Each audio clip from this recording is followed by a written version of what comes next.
Hermanos, esperando que se encuentren muy bien, en compañía de sus familias, disfrutando al Señor. Continuamos entonces con el mensaje de esta semana sobre la resurrección y en esta segunda parte vamos a entrar un poco más en detalle en lo que tiene que ver con servir en resurrección. ¿Cómo debe ser nuestro servicio en resurrección? Para enlazar el mensaje anterior con este, vamos a ir a el Evangelio de Juan. En el capítulo 12, en el versículo 20, vamos a leer desde el versículo 20 al versículo 26. Dice la palabra: entre los que habían subido a adorar en la fiesta había algunos griegos.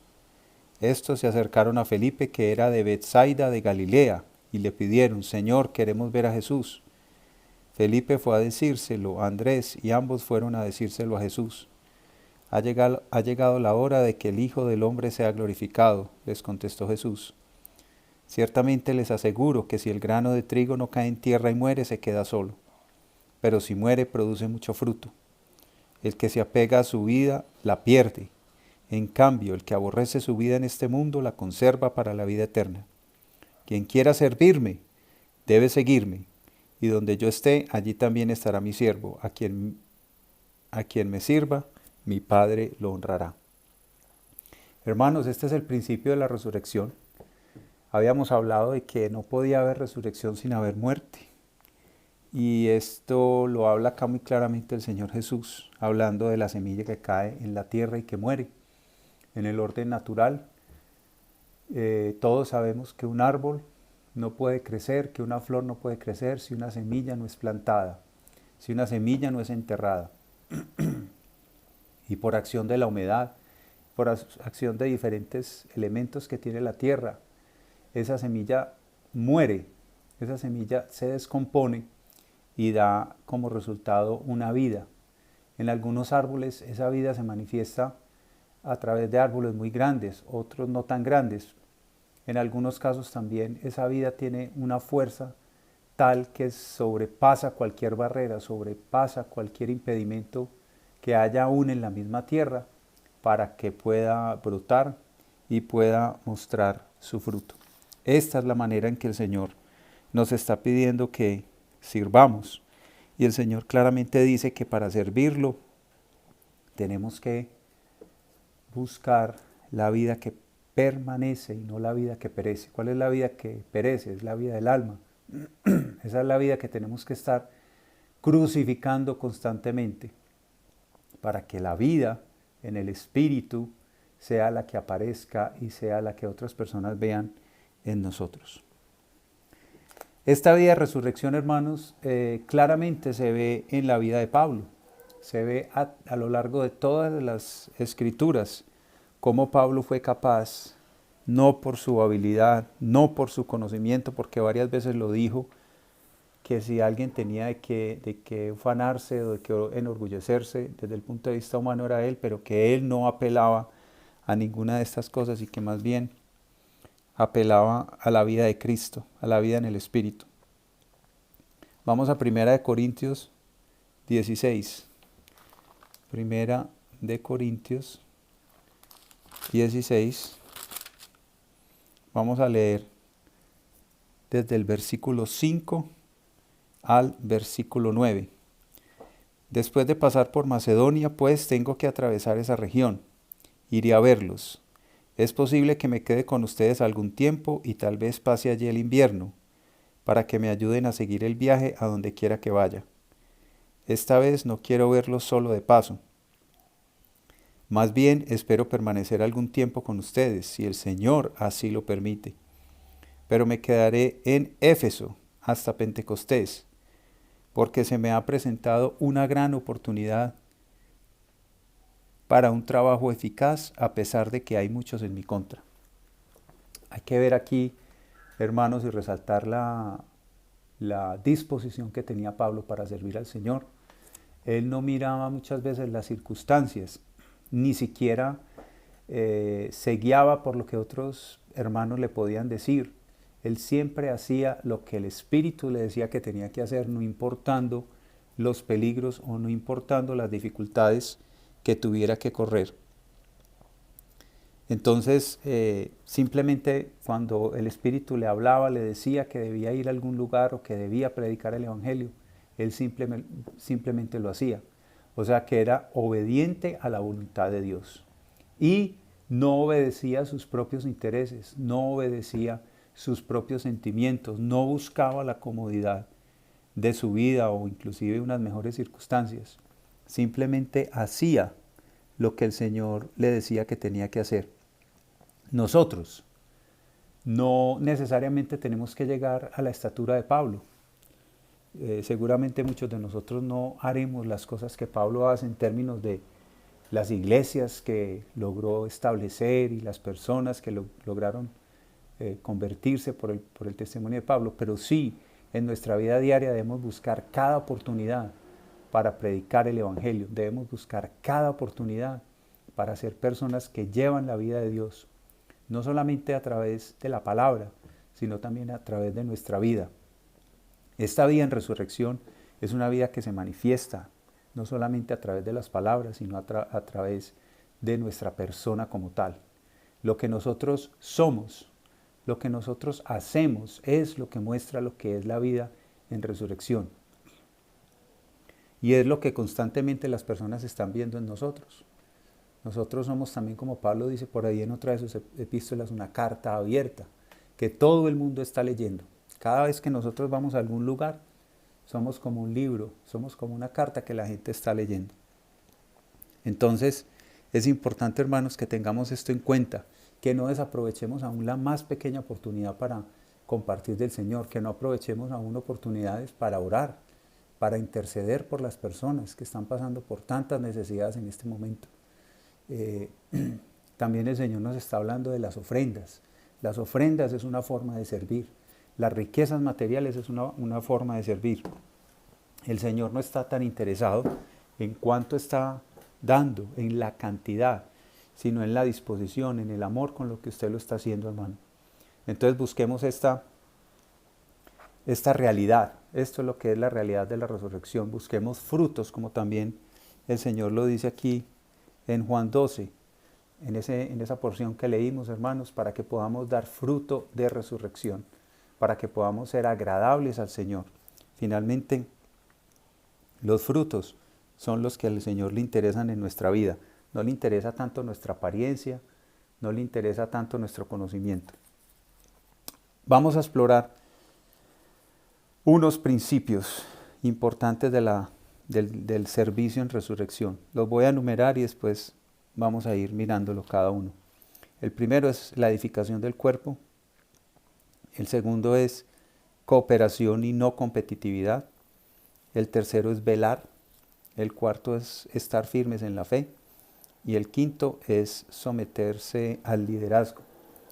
Lo repito rápidamente: edificación del cuerpo, cooperación, no competitividad, velar, estar firmes en la fe, someternos al liderazgo y, por último, cerraremos con una pequeña conclusión. Para mirar este aspecto de la edificación del cuerpo, vamos a 1 Corintios 1, del 11 al 13. Dice: digo esto, hermanos míos, porque algunos de la familia de Cloé me han informado que hay rivalidades entre ustedes. Me refiero a que unos dicen: yo sigo a Pablo, otros afirman yo a Apolos, otros yo a Cefas y otros yo a Cristo. ¿Cómo? ¿Está dividido Cristo? ¿Acaso Pablo fue crucificado por ustedes? ¿O es que fueron bautizados en el nombre de Pablo? Luego vamos a ir ahí mismo en 1 Corintios capítulo 14, vamos al versículo 26. Dice: ¿qué concluiremos, hermanos? Que cuando se reúnan cada uno puede tener un himno, una enseñanza, una revelación, un mensaje en lenguas o una interpretación. Todo esto debe hacerse para la edificación de la iglesia. Hermanos, en la primera parte de 1 Corintios 1 vemos que el primer problema que tenía la iglesia en Corinto eran las divisiones. Y esas divisiones eran en torno a personas. No podemos certificar si esas personas estaban buscando protagonismo. Pero ciertamente, hermanos, una de las tendencias que tenemos en nuestra naturaleza humana es a ser reconocidos, es a ser exaltados, es a que nos digan qué bien lo hiciste, o me gusta estar contigo, o me gusta escuchar lo que tú dices. Es que el mensaje que tú das es mejor que el del otro hermano. Eso halaga al ser humano. ¿Y qué más que formar un movimiento, una secta o una división en torno a una persona? Pablo, que tenía desde el punto de vista humano toda la autoridad y que tenía todo el peso espiritual, por decirlo así, para que lo siguieran, porque era un ejemplo entre los hermanos. Es el primero que dice, no, cuidado, nosotros no estamos para seguir a hombres, nosotros tenemos una sola persona a quien debemos seguir, que es el Señor. Además, ninguno de ellos, ni Apolos, ni Cefas, ni yo, hemos sido crucificados por ustedes. Luego en la porción que leímos, en la porción que acabamos de leer, vemos que los dones que el Señor ha dado, que los talentos que el Señor ha dado, han sido dados para la edificación de la iglesia. Todo lo que nosotros hacemos en resurrección tiene una sola meta, es edificar el cuerpo de Cristo, es edificar la iglesia. Cuando yo le predico el evangelio a una persona, estoy trayendo un nuevo miembro al cuerpo de Cristo, estoy añadiendo un material vivo, estoy añadiendo una piedra viva para ser edificada juntamente con todos los que hemos sido llamados a ser parte de esta iglesia, con todos los que hemos sido llamados a tener una vida nueva, a tener una vida en resurrección y a ser parte de este maravilloso edificio. Entonces, hermanos, todo lo que hagamos, tengamos muy claro que tenemos una sola meta y es la edificación del cuerpo de Cristo. ¿Cuál es el segundo aspecto? Cooperación y no competitividad. Cooperación y no competitividad. Vamos a Filipenses capítulo 2, versículo 2 al 4. Llénenme de alegría teniendo un mismo parecer, un mismo amor, unidos en alma y pensamiento. No hagan nada por egoísmo o vanidad. Más bien con humildad consideren a los demás como superiores a ustedes mismos. Cada uno debe velar no solo por sus propios intereses, sino también por los intereses de los demás. Hermanos, cuando nosotros consideramos a los demás no como superiores, o nosotros no como superiores sobre ellos, o no como personas más aptas humanamente sobre otros, eso va a ser un impedimento para que el Señor pueda llevar a cabo la obra en nosotros. La muerte es la que tiene que operar para que el protagonismo individual, para que el orgullo individual sea anulado y nosotros podamos ser aquellos que somos capaces de cooperar con el Señor. Primera de Corintios 16, luego del versículo 9, Primera de Corintios 16, a partir del versículo 10, dice, si llega Timoteo, procuren que se sienta cómodo entre ustedes, porque él trabaja como yo en la obra del Señor. Por tanto, que nadie lo menosprecie. Ayúdenlo a seguir su viaje en paz, para que pueda volver a reunirse conmigo, pues estoy esperándolo junto con los hermanos. Timoteo era una persona joven, no sabemos exactamente de cuántos años, pero seguramente se iba a encontrar en las congregaciones con personas mucho más jóvenes que él. Y desde el punto de vista humano, todos también sabemos que nosotros muchas veces somos reacios a someternos a la autoridad o a la supervisión de las personas que son menores que nosotros, porque como tenemos más años, entonces no aceptamos muchas veces las palabras de una persona más joven, y esto es un gran error. No solamente porque todos tenemos mucho que aprender de los otros, sino porque en el orden espiritual el Señor ha llamado personas, ha escogido servidores que, no importando la edad, el Señor los ha dotado de una madurez espiritual. También sabemos, y no es menos cierto, que en un siervo de Dios no solamente cuenta la madurez espiritual, sino también la madurez humana. Es importante. Sin embargo, para Pablo, Timoteo era un hombre útil en cuanto al servicio, y por eso lo enviaba a predicar. Entonces tengamos muy en cuenta eso, hermanos. No estamos para competir ni por edad, ni por títulos, ni por clase social. Todo eso, hermano, la cruz anula y termina con todos estos aspectos humanos que interfieren y que son un obstáculo para la obra del Señor, para la edificación del cuerpo, para que nosotros llevemos a cabo nuestro propósito. Tercer aspecto, velar. Tercer aspecto, velar. Primera de Tesalonicenses, capítulo 5, versículo 6. No debemos, pues, dormirnos como los demás, sino mantenernos alerta y en nuestro sano juicio. Repitamos, no debemos, pues, dormirnos como los demás, sino mantenernos alerta y en nuestro sano juicio. Dice en el versículo 7, los que duermen de noche duermen, y los que se emborrachan de noche se emborrachan. Nosotros que somos del día, por el contrario, estemos siempre en nuestro sano juicio, protegidos por la coraza de la fe y del amor, y por el casco de la esperanza de la salvación. Pues Dios no nos destinó a sufrir el castigo, sino a recibir la salvación por medio de nuestro Señor Jesucristo. Primera de Corintios, volvamos otra vez, es el versículo, tal vez, o la porción central de este mensaje. Primera de Corintios, todo ese capítulo 16, Primera de Corintios 16. Me gustan mucho los últimos capítulos de las epístolas porque son muy prácticos y muy personales, y ahí hay mucha riqueza. Primera de Corintios 16, el versículo 13 dice, manténganse alerta, permanezcan firmes en la fe, sean valientes y fuertes, hagan todo con amor. Aquí le agrega Pablo otro elemento importante, hermanos, que es el amor por los hermanos, el amor por las personas. Si no tenemos amor, nuestra obra es vana. Necesitamos amor, amar no solamente a los hermanos, no solamente a los familiares, a las personas que nos caen bien, que nos gustan, que nos satisfacen. Tenemos que amar a todas las personas, hermanos. Esto es una muestra de la vida en resurrección. Hay una nueva vida en nosotros que ama, que anhela que muchas personas, las que el Señor ha llamado desde antes de la fundación del mundo, lleguen al conocimiento de la verdad. Entonces necesitamos de esta realidad, hermanos, de estar velando. El mundo quiere adormecernos, el mundo quiere distraernos. Cada día, como también lo decíamos en el primer mensaje, enfrentamos situaciones de oscuridad, enfrentamos situaciones de tinieblas, pero es ese velar el que nos mantiene con los ojos despiertos, alertas, activos, en espíritu, fervientes en espíritu, para que podamos hacer las obras de la luz. De otra manera, hermanos, las obras de las tinieblas entrarán a nosotros. Entran por los ojos, entran hasta por la comida, entran por muchas partes, hermano. Por los oídos también entra mucha oscuridad. Tenemos que aprender a discernir todo lo que llega a nosotros, hermanos, para desechar lo que sea oscuridad y para recibir lo que sea luz. Cuarto aspecto, estar firmes en la fe. Hermanos, ¿por qué es tan importante estar firmes en la fe? Porque el diablo, como león rugiente, anda buscando a quien devorar. Vamos a Efesios 6.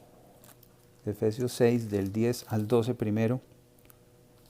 Por último, fortalézcanse con el gran poder del Señor. Pónganse toda la armadura de Dios para que puedan hacer frente a las artimañas del diablo. Porque nuestra lucha no es contra seres humanos, sino contra poderes, contra autoridades, contra potestades que dominan este mundo de tinieblas, contra fuerzas espirituales malignas en las regiones celestiales.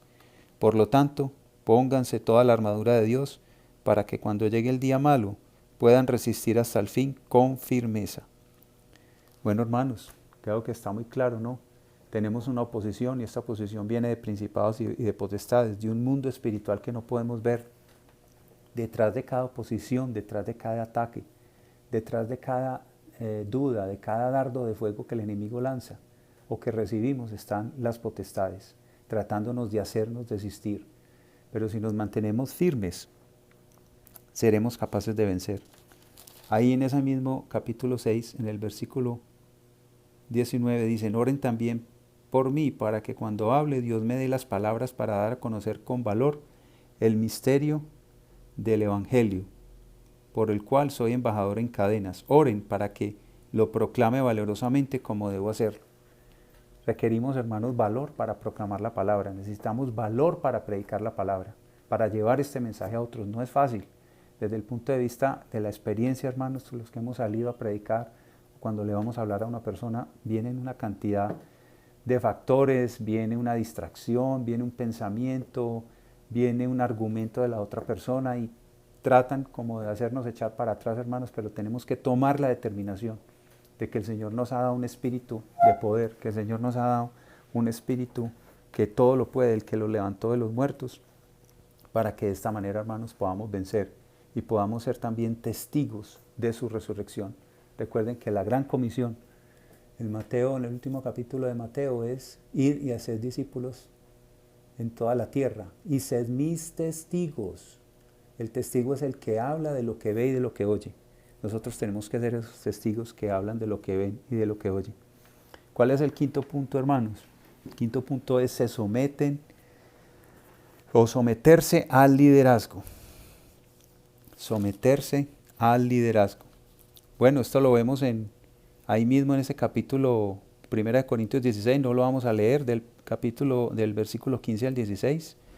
Pablo enviaba a un hombre joven que era Timoteo, muchos se tenían que someter y no importaba que fuera una persona más joven o que alguien de pronto pudiera decir que tenía más experiencia o que tenía más conocimiento. El Señor ha diseñado y ha designado y ha preparado a personas para que tomen la delantera.